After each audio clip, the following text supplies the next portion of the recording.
Selamat pagi dan shalom bagi kita semua.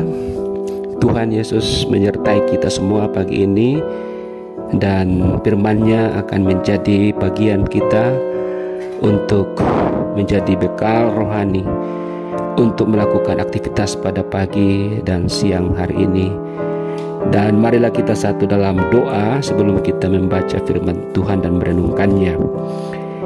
Ya Tuhan, kami mau merenungkan sabda-Mu.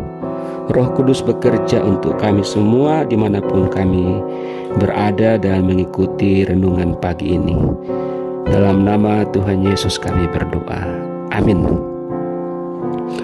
Saudara-saudaraku dan kekasih dalam Tuhan, 2 Timotius 3 ayat 15 berbunyi demikian, ingatlah juga bahwa dari kecil engkau sudah mengenal kitab suci yang dapat memberi hikmat kepadamu dan menuntun engkau kepada keselamatan oleh iman kepada Kristus Yesus.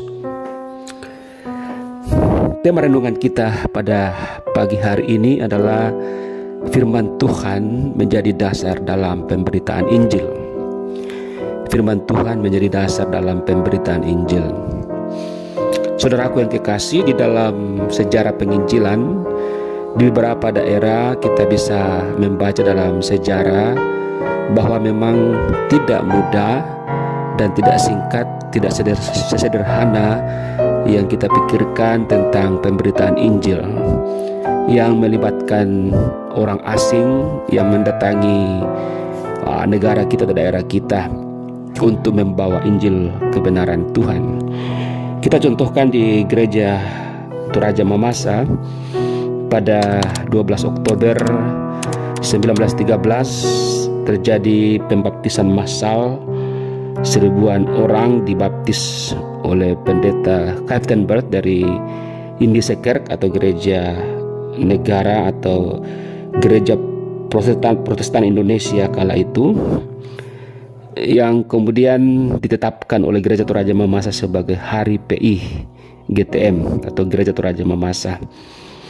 Dan 12 Oktober 2022 menjadi tahun ke-109 Hari PI dirayakan di Mamasa.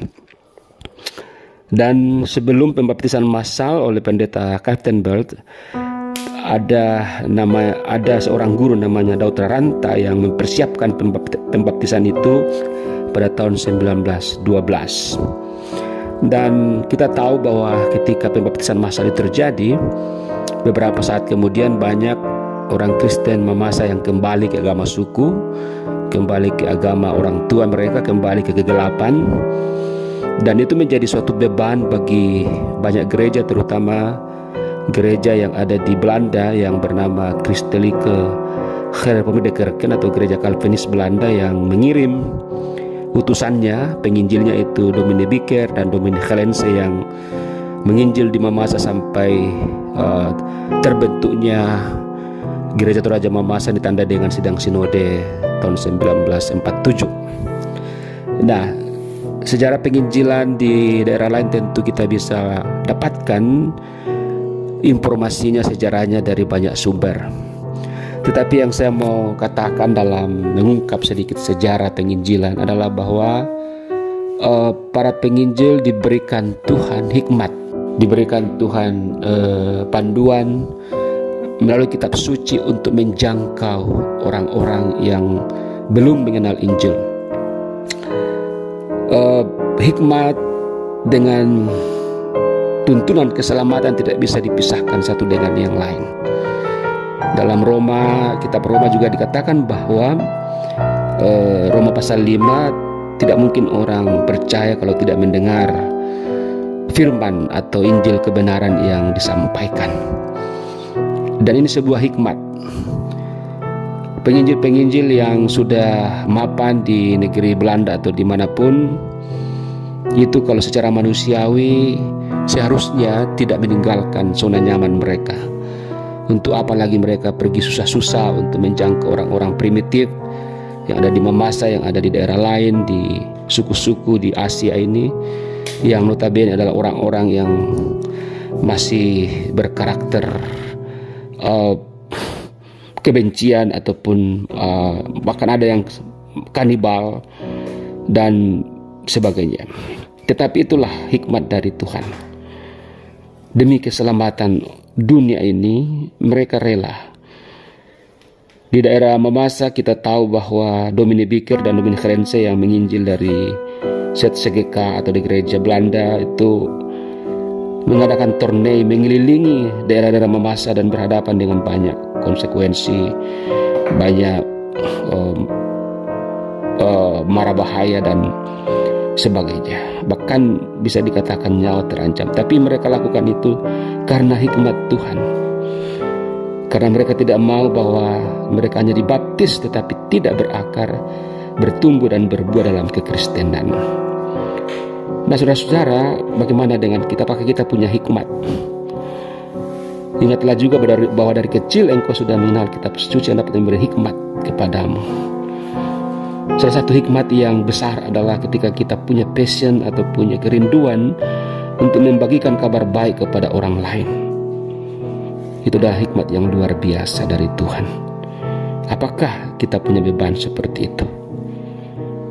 Untuk menuntun banyak orang kepada keselamatan dalam Yesus Kristus. Bukan hanya kita, tapi juga orang lain. Hari ini, berikan waktu kepada Tuhan untuk menuntun saudara-saudara dan saya juga untuk selalu berhikmat dalam hal bagaimana supaya orang-orang yang sudah menjadi Kristen bisa benar-benar berakar dan bertumbuh kuat dalam kekristenan, bukan hanya sebagai status saja, tetapi sebagai anugerah yang harus disambut dengan kerja kesaksian memberitakan Injil kepada orang lain.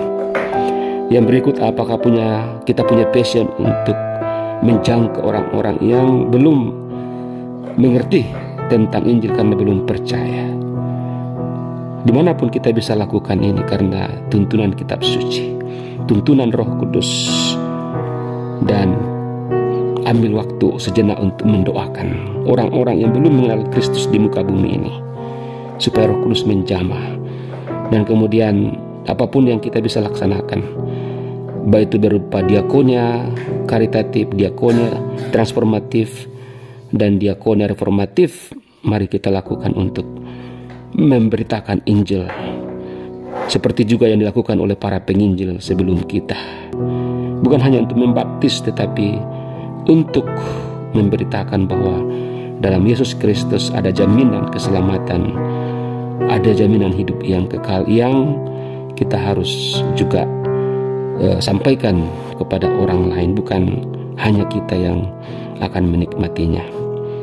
Demikian renungan pagi hari ini, kiranya menuntun kita semangat pemberitaan Injil. Haleluya. Amin. Tuhan Yesus memberkati kita semua dalam aktivitas hari ini. Terpujilah Tuhan.